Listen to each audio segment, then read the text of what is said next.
Hello' everyone, good evening. মোৰ চেনেলৰ অন্য এটা ভিডিঅ'লৈ আপোনালোক সকলোকে স্বাগতম জনাইছোঁ। আজি সন্ধিয়াৰ এই চাহকাপৰ সৈতে মানুহজন আহোঁতে লৈ আহিছিলে সৰু সৰু চিংৰা আৰু সন্ধিয়া লাল চাহ বনাই লৈছোঁ। ৰিঅ' মোৰো অলপ চৰ্দি লাগি আছে, সি আৰু দেউতাকে চাহকাপ খাই ল'ব লগা আগতে।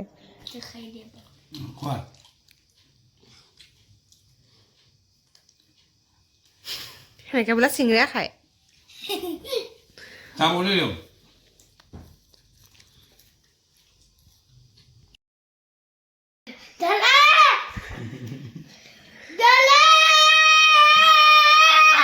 চিংৰাৰ লগত খাবলৈ মই সৰু সৰুকৈ পিঁয়াজ জলকীয়া কাটি লৈছোঁ, সেয়া সি খাই জ্বলা পালে। বেচেৰা। সন্ধিয়া চাহ খাই, মই বাৰু চাহ নাখাওঁ, নাস্তাটো খাই পেলাই অলপমান ময়ো কিবা কৰিব লগা আছিলে মোৰ নোটছ লিখা কিবা, তাৰপিছত ৰিয়মকো অকণমান পঢ়ালোঁ। পঢ়াই মেলি পাপাক বজাৰ আনিব দিছিলোঁ, বজাৰ লৈ আহিছে, ঢেৰ আনিছে কিবা কিবি। তাৰপিছত আজি কি হ'ল জানেনে, আজিতো পূৰ্ণিমা বুলি গমেই নাপাওঁ। আজিতো ৰাস পূৰ্ণিমা মিলিছে ন, আজিৰ পৰা দিনত মাছ খাই দিলোঁ। তাৰপিছত সন্ধিয়া যেতিয়া বাহিৰত আছিলোঁ, যোনটো দেখি মনত পৰিছে, আজিচোন পূৰ্ণিমা। তাৰপিছত মানে পাপাৰ ফ্ৰেণ্ড এজনো আহিছে কলাবাৰীৰ পৰা, সেইকাৰণে মাংস অলপ অনাৰ কথা আছিলে। তাৰপিছত লগে লগে মায়ে ফোন কৰি কৈছে যে মাংস নানিব, আজি পূৰ্ণিমা। ৰাতিপুৱা মনত আছিলে আৰু স্কুল কি কাৰণে বন্ধ সেইটোও গম পাওঁ, কিন্তু মানে দুপৰীয়া সময়ত পাহৰি থাকিলোঁ যে আজি পূৰ্ণিমা হয় বুলি, খাই দিলোঁ। তাৰপিছত এতিয়া আৰু কৈছোঁ নানিব, এতিয়া পাপাই কিবা কিবি বজাৰ লৈ আহিছে। কিমান বজাৰ, এইটো আনিছে মাছৰুম, তাৰপিছত এয়া শাক চব্জি, বিলাহী ওলকবি এইবোৰ কিবা কিবি, অমিতা বেঙেনা, এয়া তেজপাত লৈ আহিছে, আৰু এইটো কেপচিকাম আনিছে। যেতিয়া কেপচিকামেদি কিবা এটা বনাব পাৰি। আৰু এই বাদাম, বাদামটো কোনোবাই খাই ফালি আধা ইয়াতে থৈ দিছে। আৰু ধনিয়া পাত, যিটো মানে নহ'লে একদম নহয় আৰু বনাম। আৰু যিহেতু পাপাৰ বন্ধু এজনো আছে বুলি কৈছোঁ, তেওঁলোকে সোনকালে ভাত দি দিম, 9টামান বজাত দিব পৰাকৈ দি দিম। এতিয়া 7:45 হ'ল। মাছৰুমেই বনাম। আৰু ৰিয়মক পঢ়িব দিছিলোঁ, কি কৰি আছে চাই আহোঁ, নহ'লে অকণমান আঁতৰি আহিলে সি কিবা দুষ্টামিত লাগে। চামদা লিখিব দিছিলোঁ, হা কি কৈছা চাওঁ, কিমান হ'ল তাৰ যে আখৰকেইটা মোৰ নিচিনাই বেয়া হ'ব। দেউতাকৰ আখৰকেইটাকো ধুনীয়া, মোৰ আখৰকেইটা বেয়া। সেই ফিংগাৰ্ছৰ নেমকেইটা পঢ়িছোঁ, তোমাৰ মনত আছেনে? আছে, ক'ব পাৰিবা? পাৰিবানে নোৱাৰা? ভালকৈ কোৱা। পাৰিবানে নোৱাৰা? পাৰিবা, ধুনীয়াকৈ কোৱা। পাৰিম বা নোৱাৰোঁ? তেতিয়াহ'লে কোৱাচোন, ফিংগাৰ্ছ নেমকেইটা কোৱাচোন। Thumb finger, index finger, middle finger, ring finger, little finger. Very good. আৰু ভৰিকেইটা? Thumb toes, index toes, middle toes, fourth toes, little toes. Very good, মনত আছে? এইখিনি 50লৈকে লিখা, মই আহি চাম দেই। অ'কে, ৰাইট চিন দিম কিন্তু মই এতিয়া যাওঁ পাকঘৰত, খানা বনোৱাত লাগি যাম, আৰু আপোনালোকে মোৰ ভিডিঅ'টো কমপ্লিট চাই থাকিব। আৰু মই আজি এতিয়া ৰাতিৰ সাজত বনাবলৈ লৈছোঁ মাছৰুমৰ তৰকাৰী আৰু ষ্টাফ কেপচিকামটো বাৰু মই অলপ দেৰিকৈ দেখাই আছোঁ। প্ৰথমতে মাছৰুমটো মই বনাই লওঁ। মাছৰুমটো বনাবৰ বাবে মই প্ৰথমতে লৈছোঁ ৰিফাইন তেল গৰম কৰি, তাতে পিঁয়াজ, বিলাহী, আদা আৰু কেইফুটামান নহৰু, আদাও কমকৈ লৈছোঁ দেই। আৰু আপোনালোকে যদি জ্বলা খায় তেতিয়াহ'লে জলকীয়াও দি দিব পাৰে।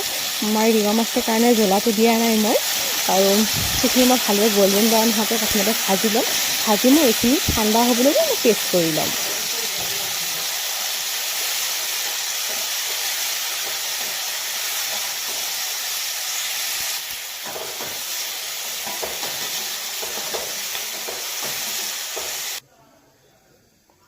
নেক্সট মই মাছৰুমখিনি ভালদৰে ধুই মই সেইখিনি গৰম পানীত 5 মিনিটমান বইল কৰি ল'ম।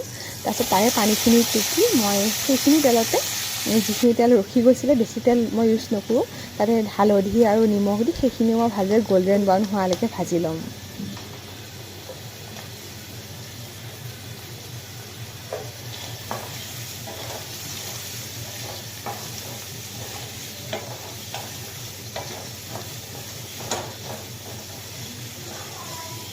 खाएगा।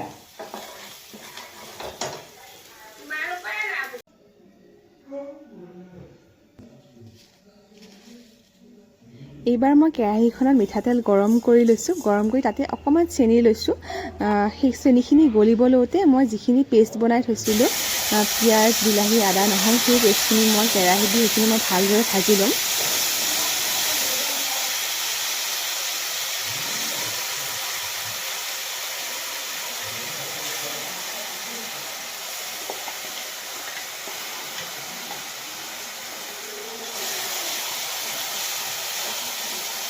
আজি মই কেমেৰাটো ভালদৰে অন কৰিছিলোঁ নে সেয়া চাই থাকোঁতে মই মাছৰুমৰ পিছত আলু কাটি থৈছিলোঁ, মই সেইখিনি ভাজিবলৈ আছিলে। মাছৰুমৰ পিছত ভাজিম বুলি ভাবি থাকোঁতে সেইখিনি থাকিয়ে গ'ল। সেইকাৰণে বেলেগ এখন কেৰাহীত মই আলুখিনি ভাজিবলৈ লৈছোঁ। এইফালে পেষ্টটো ভাজা হৈ আছে, সেইফালে মই এয়া আলু ভাজি আছোঁ। আৰু পেষ্টটো ভালদৰে তেল বিৰিঙি অহাৰ পিছত মই এয়া হালধি, নিমখ, জিৰা গুড়ি, ধনিয়া গুড়ি দি দিছোঁ মছলা। সেইখিনিও মই ভালদৰে ভাজি ল'ম।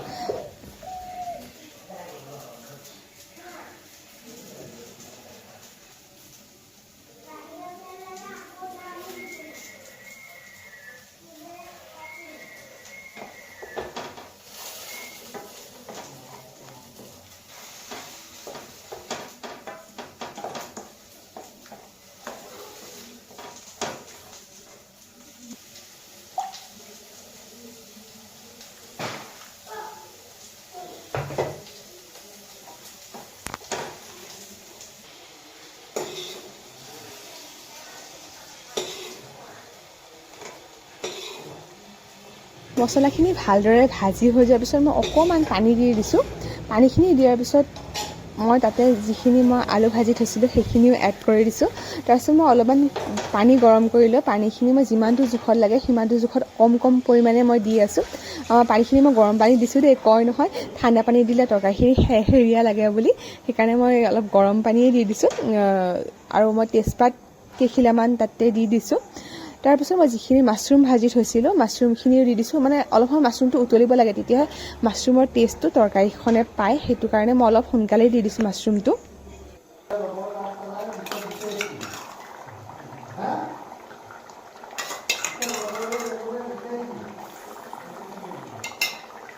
তৰকাৰীখন ভালদৰে উতলি ডাঠ হৈ অহাৰ পিছত মই ইয়াত এড কৰিছোঁ ক্ৰীম 2 চামুচ, লগতে গৰম মছলা।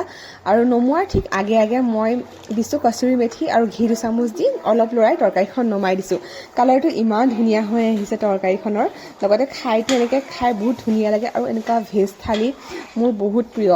আৰু এনেকৈ বনাই থাকিলে মোৰ কিবা ভোকটো দুগুণ বাঢ়ি অহাৰ নিচিনা লাগে। ইমান খাই মই মানে নন ভেজতকৈ মই ভেজটো খাই মই বেছি ভাল পাওঁ। আৰু এনেকুৱা কিবা অলপ হ'ব লাগে, মোৰ ভেজ থালি মোৰ ধুনীয়াকৈ মানে পেট ভৰাই খাব পাৰোঁ। এতিয়া মই বনাবলৈ লৈছোঁ ষ্টাফ কেপচিকাম, যিটো মই বনাম বুলি কৈছিলোঁ। আৰু ষ্টাফ কেপচিকামটো বনাবলৈ মই আলু 4টা বইল কৰি লৈছোঁ। এইফালে 3টা মই কেপচিকাম সমানে মাজেৰে দুফাল কৰি লৈছোঁ। আৰু তাৰ ভিতৰত যিখিনি সৰু গুটি থাকে কেপচিকামৰ সেইখিনিও ছাইড কৰি দিছোঁ, যিহেতু আমাৰ ইয়াত ষ্টাফিং হৈ যাব সেইটো কাৰণে।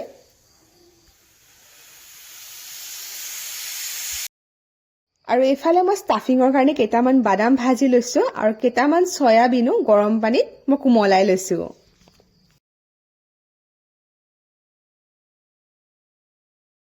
আৰু এইফালে মই ইয়াত ষ্টাফিঙৰ কাৰণে ৰিফাইন তেলত কেইটামান গোটা জিৰা মই ফুটাই লৈছোঁ। তাৰপিছত মিহিকৈ কাটি লোৱা পিঁয়াজ এটা মই ভালদৰে গল্ডেন ব্ৰাউন হোৱাকৈ ভাজি লৈছোঁ। সেইখিনি ভালদৰে ভাজি হোৱাৰ পিছত মই মিহিকৈ কাটি লোৱা নহৰু, মিহিকৈ কাটি লোৱা আদা, নহৰু 3-4 ফুটামান দিলোঁ নেকি। সেইখিনি ভালদৰে ভাজি হোৱাৰ পিছত মই চয়াবিনখিনি যে কোমলাই থৈছিলোঁ সেইখিনি ভালদৰে মিক্সিত ভালদৰে পেষ্ট কৰি সেইখিনি ভালদৰে মই গল্ডেন ব্ৰাউন হোৱাকৈ ভাজি লৈছোঁ। তাৰপিছত মই তাতে দিছোঁ নিমখ, হালধি, জিৰা গুড়ি, ধনিয়া গুড়ি, গৰম মছলা, এইবোৰ সকলো মছলা দি সেইখিনি ভালদৰে ভাজি লৈ যিখিনি আলু মই বইল কৰি থৈছিলোঁ সেইখিনি ভালদৰে মেছ কৰি সেই আলুখিনি আৰু ভাজি থোৱা বাদামখিনিও দি দিলোঁ। আলু আৰু বাদাম ভালদৰে ভাজি হোৱাৰ পিছত মই তাতে দিলোঁ কেঁচা ধনিয়া, কচুৰি মেথি, এইবোৰ সকলো দি মই গেছটো নমাই ষ্টাফিংখিনি ঠাণ্ডা হ'বলৈ দি লৈছোঁ।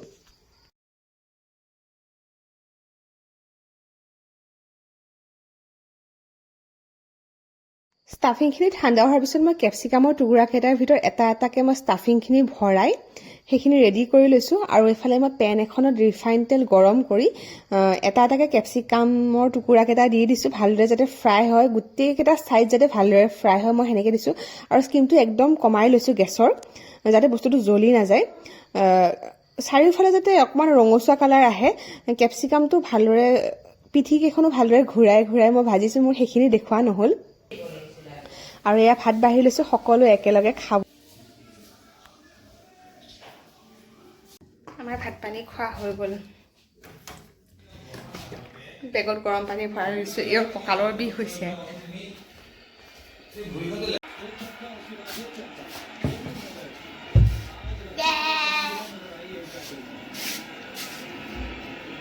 আমাৰ ইয়াৰ আজি কি খাই হয়? ডাবৰ চ্যৱনপ্ৰাচ কি হয় খালে?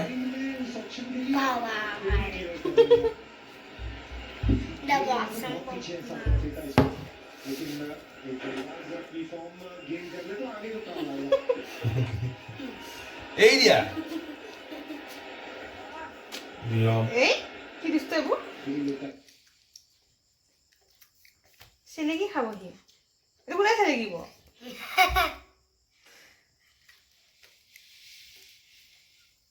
দেউতাকো পিছফালটো দিয়া না, দেউতাৰ মনটো থাকি যাব।